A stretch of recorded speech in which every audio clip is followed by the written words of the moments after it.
Meus amados irmãos, a graça e a paz do Eterno e de nosso Senhor Jesus Cristo esteja presente na sua vida, esteja presente também na vida de sua família. Um Shalom Shabbat, que o Eterno continue lhe mostrando a verdade e que a cada dia possamos crescer na graça de nosso Deus. Bom, esse tema vem de extrema importância para a nossa vida cristã: arrependimento. Vamos ver o que é o arrependimento no dicionário. Vamos ver exemplos de arrependimento e, segundo a Bíblia, como eu sei que eu estou arrependido. Como eu sei que eu sou uma pessoa que se arrepende. Vamos iniciar. Bom, significado. Definição do Oxford Language. Se eu falei errado, os irmãos podem aqui me corrigir sem nenhum problema. É o substantivo masculino. 1. Pesar ou lamentação pelo mal cometido. Compunção, contrição. Foi grande, né? A do assassino, ou arrependimento do assassino. 2. Negação ou desistência de algo feito ou pensado em tempos passados. O arrependimento de ter estudado medicina.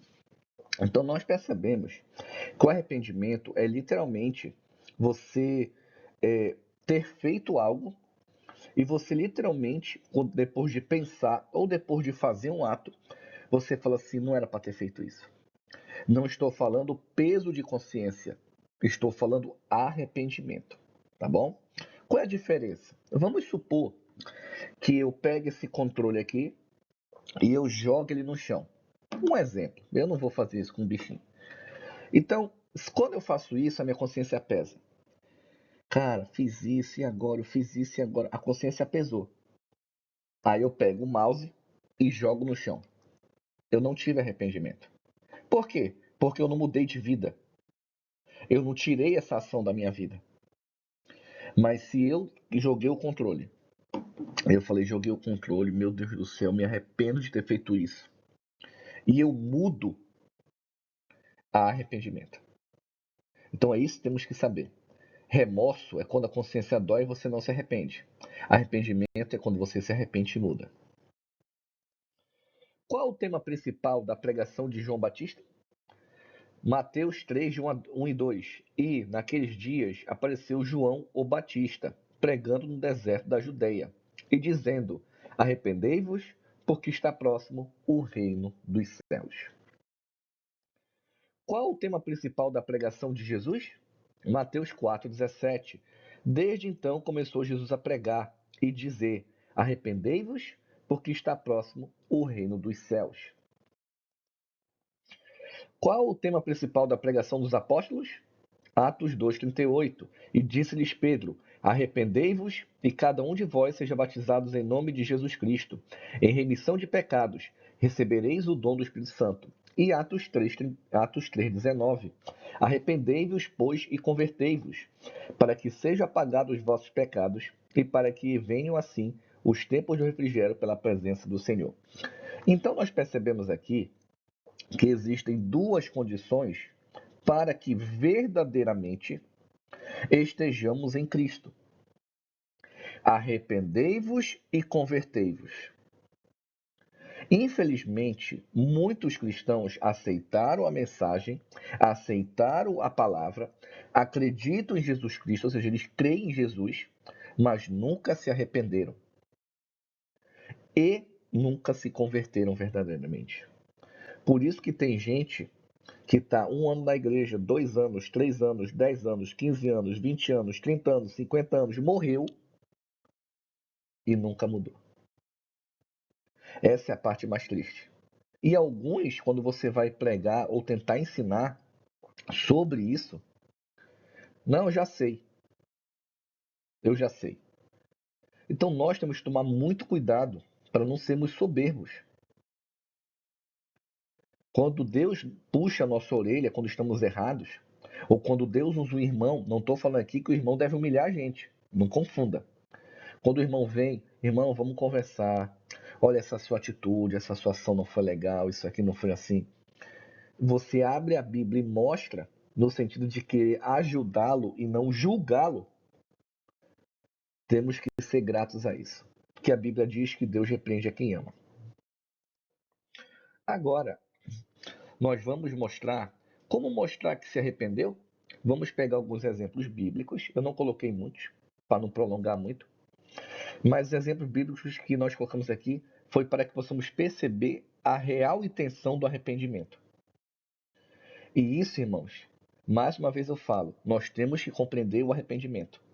Porque o que nos faz seguir a Cristo não é somente crer em o batismo, crer e se batizar, é nesse sentido, mas se arrepender. Por isso que tem muito joio na igreja. Por isso que dentro do povo de Deus tem muita gente mundana, porque nunca se arrependeu. E eles podem perder a salvação? Podem perder a salvação. Mas Cristo, Deus deu para Cristo o poder de julgar. Então não vou dizer assim se vai, se não vai. Ele vai julgar. Nosso primeiro amigo que estará no céu ao nosso lado, se Deus assim permitir, Zaqueu. Eu quero apertar a mão desse homem. Eu vejo nele uma genuidade. Vamos ler. Lucas 19, 1 a 3. E, tendo Jesus entrado em Jericó, ia passando. E eis que havia ali um homem chamado Zaqueu. E era este um chefe dos publicanos e era rico. E procurava ver quem era Jesus. E não podia por causa da multidão, pois era de pequena estatura. Vamos entender aqui. O povo judeu naquela época, ele tinha eu não vou falar para preconceito, porque é muito forte, mas eles evitavam os publicanos, né? Porque eles eram cobrador de impostos. Eu creio aqui que muitas pessoas reclamam da carga tributária do Brasil. Não vou entrar em mérito aqui, mas reclamam. Então, assim como hoje reclamamos, na época reclamavam. Só que na época era diferente de hoje.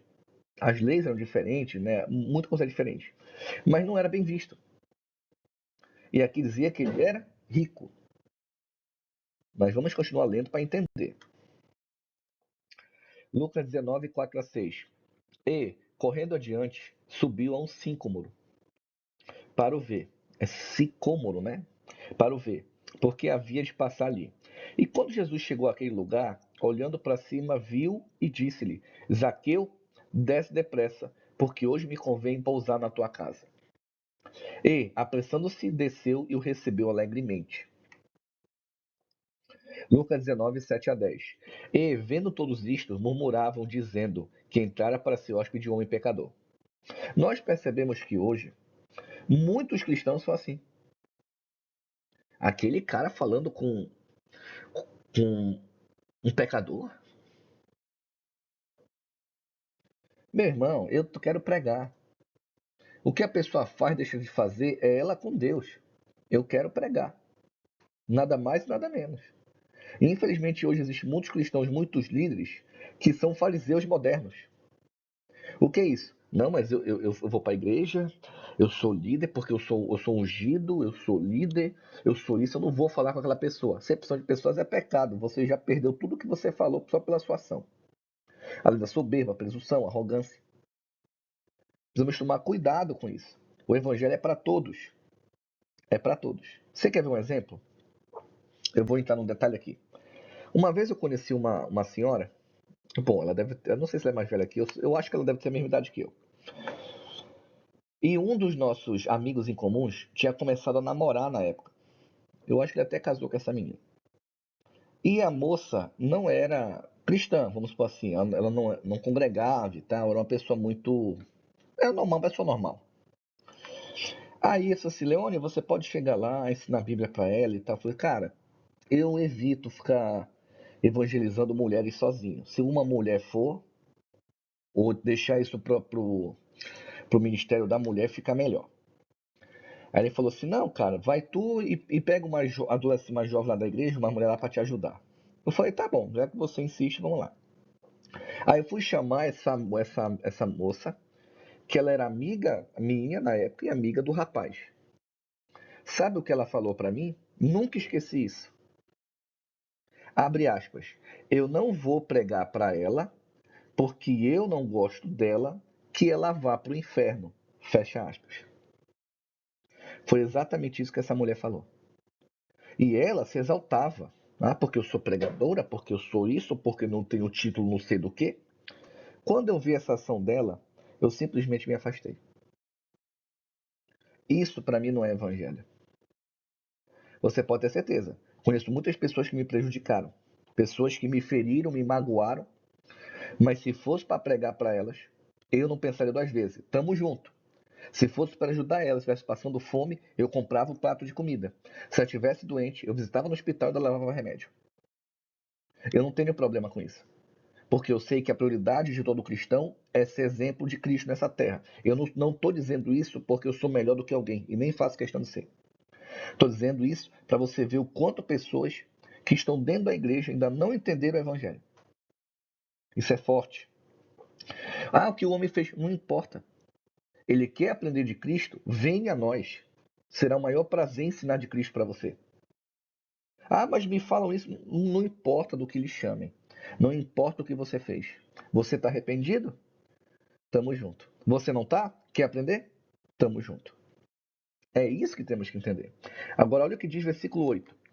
E, levantando-se Zaqueu, disse ao Senhor: Senhor, eis que eu dou aos pobres, dá até vontade de chorar isso aqui. Eis que dou aos pobres a metade dos meus bens. E, se em alguma coisa tenho defraudado alguém, eu restituo quadruplicado. Quadruplicado é 4 vezes mais. Olha só. Esse homem se arrependeu de ter fraudado. Ele se arrependeu de ter cobrado a mais para ter um lucro. Ele se arrependeu. Ele chegou para Jesus: tudo que eu tenho, metade é dos pobres. E se eu fraudei alguém, se eu fui injusto com alguém, não, na cobrança dos impostos, eu restituo 4 vezes mais. Isso aqui é lindo. Eu amo arrependimento. Eu era ateu. Eu me arrependo de ter sido ateu por muito tempo. Então eu sei o que é isso. Tem pessoas que nascem na igreja, nascem no evangelho e não aproveita, cara. Não aproveita. Eu não consigo entender. 9. E disse-lhe Jesus: hoje vê a salvação a esta casa, pois também este é filho de Abraão. A salvação não está ligada ao seu arrependimento. Irmãos, entendam isso de uma vez. Você aceitou Jesus? Ótimo. Se batizou? Ótimo. Mas cadê seu arrependimento? Você precisa se arrepender. Não morra ou não. Ou Jesus volta ou a gente morre. A minha hora vai chegar também se Jesus não voltar. Mas antes da nossa morte, carne, né? Se arrependa. Se arrependa. Mude. 10. Porque o Filho do Homem veio buscar e salvar o que se havia perdido. Não seja o super cristão, super-herói. Não seja isso. Item 2, nosso irmão Pedro. Né? Pensa num Pedro difícil antes do Espírito Santo, né? Mateus 26, 33 a 35. Mas Pedro respondendo disse-lhe: ainda que todos se escandalizem em ti, eu nunca me escandalizarei. Esse aqui era ousado, né? Ousado. 34. Disse-lhe Jesus: em verdade te digo que, nesta mesma noite, antes que o galo cante, 3 vezes me negarás.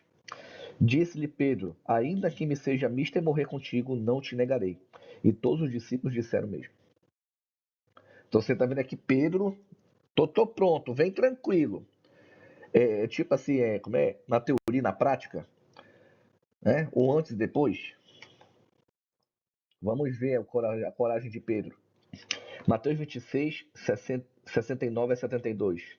Ora, Pedro estava sentado fora, no pátio, e, aproximando-se dele uma criada, disse: tu também estava com Jesus, o Galileu. Mas ele negou diante de todos, dizendo: não sei o que dizes. Olha aqui a coragem. Olha aí a coragem de Pedro. Não adianta que o cristão chegar: vem tranquilo aqui que eu estou pronto. Na prática, cuidado. Isso aqui é um outro exemplo importante. Outro exemplo importante. E, saindo para o vestíbulo, outra criada o viu e disse aos que ali estavam: este também estava com Jesus o Nazareno. Mas ele negou outra vez com juramento: não conheço tal homem.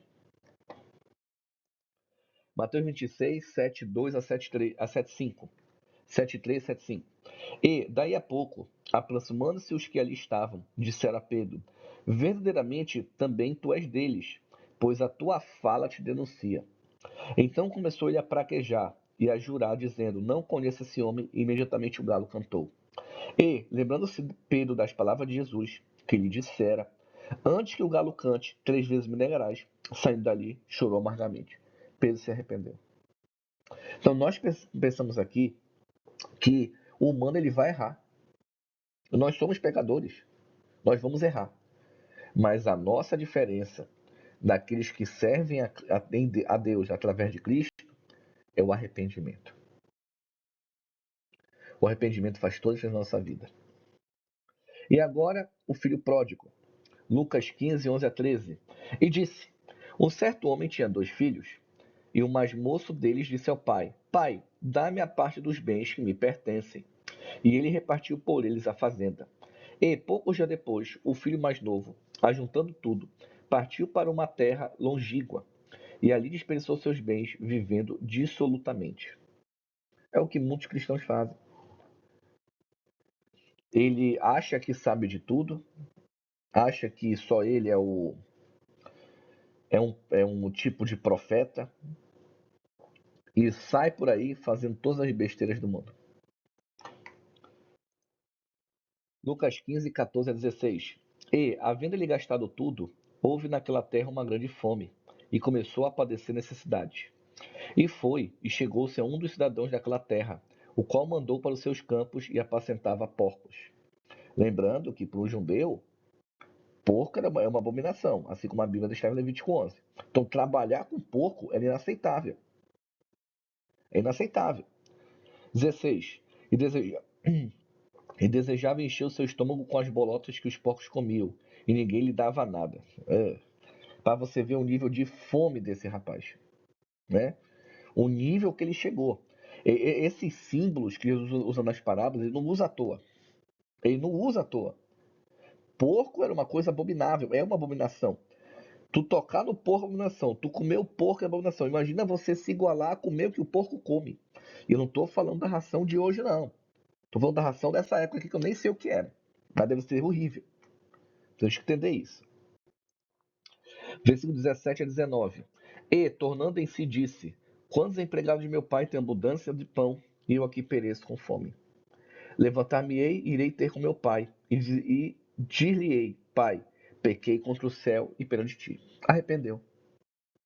Ele viu que o caminho que ele tinha decidido não era o caminho que o pai sempre se esforçou para não deixar ele entrar. Esse era um caminho que o pai nunca permitiria ele entrar se ele estivesse lá.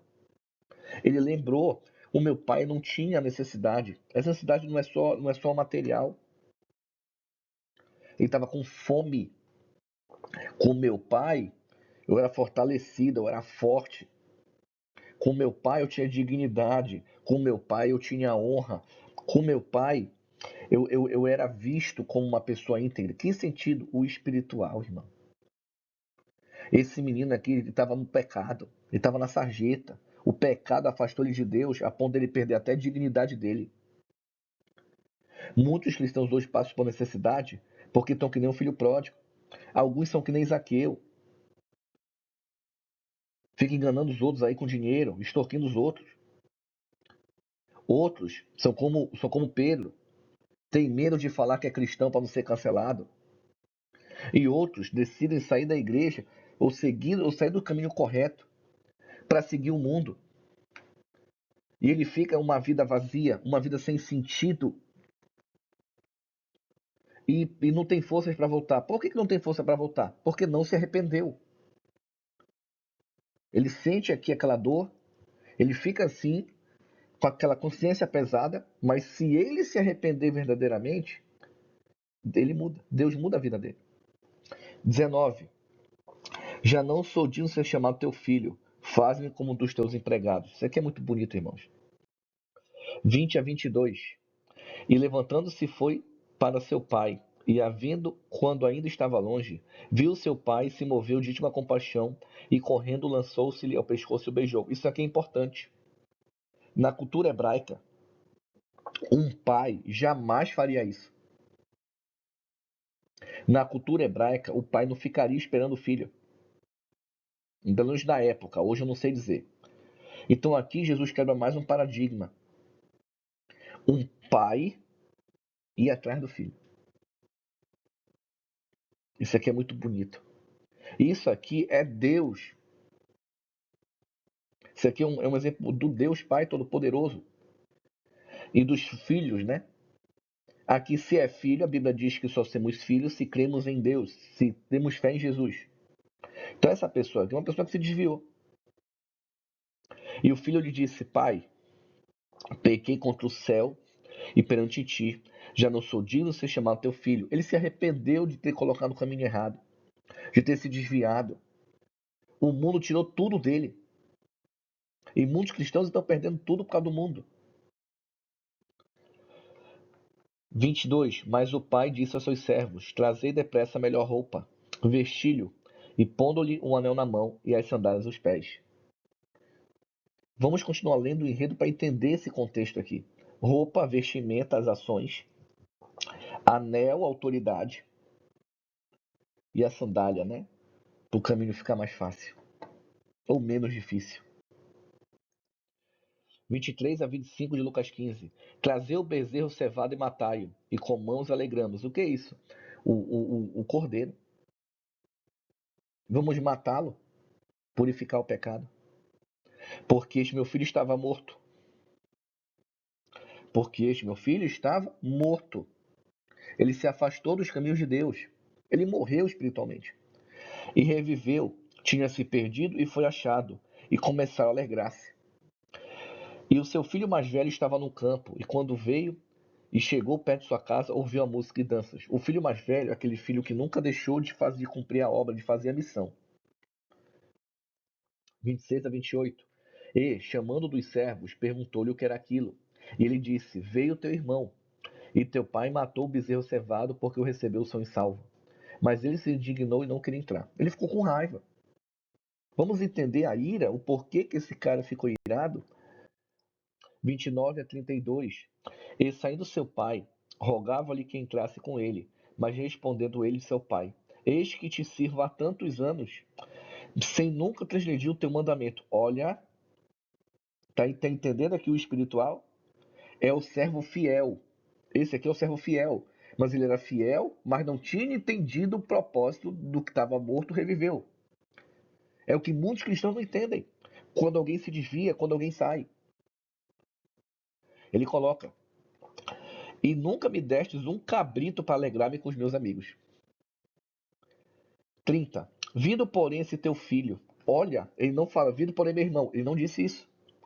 Ele não disse, vindo, porém, meu irmão. Disse, porém, esse teu filho. Olha só o nível de indignação desse homem. Que desperdiçou os teus bens com meretrizes, mataste-lhe o bezerro cevado. E ele lhe disse, aí tem algo impressionante. Olha o que o pai diz depois do filho se indignar e justificar isso. Filho, tu sempre estás comigo e todas as minhas coisas são tuas. O que o pai está dizendo? Não precisava pedir, meu filho, é seu. Nós cristãos que estamos no caminho, tem muitas coisas que não precisamos pedir. Nós já temos e não sabemos. Muitas vezes pedimos paz e temos paz e não sabemos. Tem tanta gente passando por um problema, por tribulação, e nós não temos nem metade desses problemas. Nós já temos a paz. Ah, mas eu passo por problema. Cara, entra na fila, bem-vindo ao mundo, eu também passo. Porque estamos nesse mundo. Mas se fosse comparar a nossa vida com muitos, tá bem, desde pessoas que aparentemente não tem problema, mas nós não estamos ruins. Isso é muito importante saber disso. Se tudo que o Pai tem é meu, eu não preciso pedir. O Espírito nós já temos. A sabedoria nós já temos. Isso aqui é espiritual. A palavra nós conhecemos. Tudo que o Pai tem é nosso. Aqui é espiritual. Isso aqui é maravilhoso. Mais 32. Mas era justo alegrarmos e folgarmos, porque esse teu irmão estava morto e reviveu, e tinha se perdido e achou-se. O que significa isso, irmãos? Que para Deus, quando alguém se arrepende, é motivo de festa. Quando a gente se arrependeu, teve motivo de festa. Ah, mas eu obedeço a Deus. Cara, parabéns. Continue. Mas aquele que estava perdido e se achou, nós temos que parar e comemorar, ficar feliz. Porque o nosso Deus e Pai fica feliz. Por isso que ele falou, vamos folgar. Vamos parar um pouquinho de trabalhar? Vamos respirar um pouco? O retorno tá vindo? É isso. Não estou dizendo que é para deixar de pregar, irmão. Não confunda. Ele está dizendo o seguinte: conseguimos. Deus é louvado que mais um aceitou Jesus. Que mais um está aprendendo. Que mais um está querendo a verdade. É isso. Temos que aprender. Como saber se vivo em arrependimento? Como é que eu sei que eu estou arrependido? Vamos abrir a Bíblia, o que a Bíblia demonstra um pouco sobre isso? Romanos 6,4. De sorte que somos sepultados com ele pelo batismo na morte. Para que, como Cristo foi ressuscitado dentre os mortos para a glória do Pai, assim andemos nós também novidade de vida. Por isso que Paulo fala, aquele que roubava, não roube mais, mas ande novidade de vida. Né? Ajudando o próximo, ajudando o necessitado. Então, o que é viver arrependimento? É você cometer algo que Deus diz para não cometer, você se arrepende e não volta mais a fazer, ou evita ao máximo fazer aquilo. É isso. 2 Coríntios 5,17. Assim que, se alguém está em Cristo, nova criatura é. As coisas velhas já passaram, eis que tudo se fez novo. Deixe seu velho homem, seu velho eu, as coisas ruins, que Deus não se agrada, bem enterrada bem longe. Romanos 7,7. Que diremos, pois, é a lei pecado? De modo nenhum. Mas eu não conheci o pecado senão pela lei. Porque eu não conhecia a cobiça, que é concupiscência, se a lei não dissesse não cobiçarás. Então, como é que eu sei que eu não estou em pecado, que eu me arrependi? Quando eu começo a guardar a lei, a Torá. A parte válida, claro. 1 João 3,4 confirma isso. Qualquer que pratica o pecado também transgride a lei, porque o pecado é a transgressão da lei. Então nós temos que pedir a Deus para obedecer seus mandamentos, estatutos, juízos válidos, para que assim possamos estar em constante arrependimento. Ou seja, evitar o pecado, não fazer as coisas ruins que fazemos antes, né? Romanos 8, 14 e 15. Porque todos que são guiados pelo Espírito de Deus, eles são filhos de Deus. Porque não recebeste o espírito de escravidão, para outra vez estar em temor, mas recebeste o espírito de adoção de filhos, pelo qual clamamos Abba Pai. Então o que aqui está dizendo? Que se você tem medo de Deus, medo, pavor, temor e tremor, o que a Bíblia está dizendo? Que você não recebeu o espírito de adoção de filho. Você está precisando buscar mais a Deus, tirar esse remorso da mente, se arrepender e compreender o espiritual. É nesse sentido. Não desista. Tá bom? Vamos continuar. 5:8. Porque os que são segundo a carne inclinam-se para as coisas da carne, mas os que são segundo o Espírito para as coisas do Espírito. Então aqui nós temos dois cristãos, o que se arrepende e muda e aquele que infelizmente não está preocupado. Ele parece um ateu cristão, não se preocupa com o juízo, ou não crê no juízo ou acha que não vai passar pelo juízo. Né? Ou ele vai passar o juízo quando morrer, porque quando morre acontece o verdadeiro juízo, ou, ou quando vier os 144 mil e ele em vida recusar a mensagem e já será feito o juízo em vida. Porque a inclinação da carne é morte, mas a inclinação do espírito é vida e paz. Porquanto a inclinação da carne é inimizade contra Deus, pois não é sujeita à lei de Deus, nem em verdade pode ser. Então, quando você se sujeita à Torá, você tem o Espírito Santo e você se inclina para o Espírito. Ou seja, você obedece e evita o pecado. Se você é carnal, para você a lei é abolida. Toda a lei, né? Tô falando nem a parte que não é de cerimônias lá de Hebreus 8, 9. Tô nem nesse mérito. Né? A lei é abolida. Aí como é que você quer servir a Deus chamando Deus de mentiroso, Jesus de mentiroso, dizendo que Paulo de mentiroso, dizendo que a lei de Deus foi abolida? Não foi abolida. Se você está sujeito à lei, você é espiritual. Se você não está sujeito, você é carnal. Né? Porquanto os que estão na carne não podem agradar a Deus. Hebreus 8, versículo 10 a 12. Porque esta aliança que depois daqueles dias farei com a casa de Israel, diz o Senhor. Porei as minhas leis no seu entendimento, e em seu coração as escreverei. E eu lhes serei por Deus, e eles me serão por povo. E não ensinará cada um seu próximo, nem cada um a seu irmão, dizendo: Conhece o Senhor? Porque todos me conhecerão, desde o menor deles até o maior. Porque serei misericordioso com as suas iniquidades, e seus pecados e suas iniquidades não me lembrarei mais. Então, quando você se arrepende, muda de vida e começa a seguir o caminho que Deus deseja, Deus perdoa as suas iniquidades. Ele perdoa. Tá bom? Então, esse ponto temos que entender. Porque tem gente que peca todo dia, não se arrepende e todo dia pede perdão. Não seja carnal. Evolua. Hebreus 10, 16, 17. Esta é a aliança que farei com eles depois daqueles dias, diz o Senhor. Porei as minhas leis em seus corações, e as escreverei em seus entendimentos, e ainda acrescenta, e jamais me lembrarei de seus pecados e suas iniquidades. Então você percebe que o Novo Testamento diz que Deus colocará no seu povo as suas leis. Aí vem gente na internet que não lê Bíblia, que não entende o espiritual, que só prega o que a denominação dele acredita, dizendo que a lei foi abolida. E tem igreja aí que guarda a lei da prega errada, que não é o mérito aqui de hoje. É triste, né? É triste. E para concluirmos, Mateus 24, 13. Mas aquele que perseverar até o fim, esse será salvo. Perseverar em quê, irmãos? Apocalipse 14, 12. Aqui está a perseverança dos santos.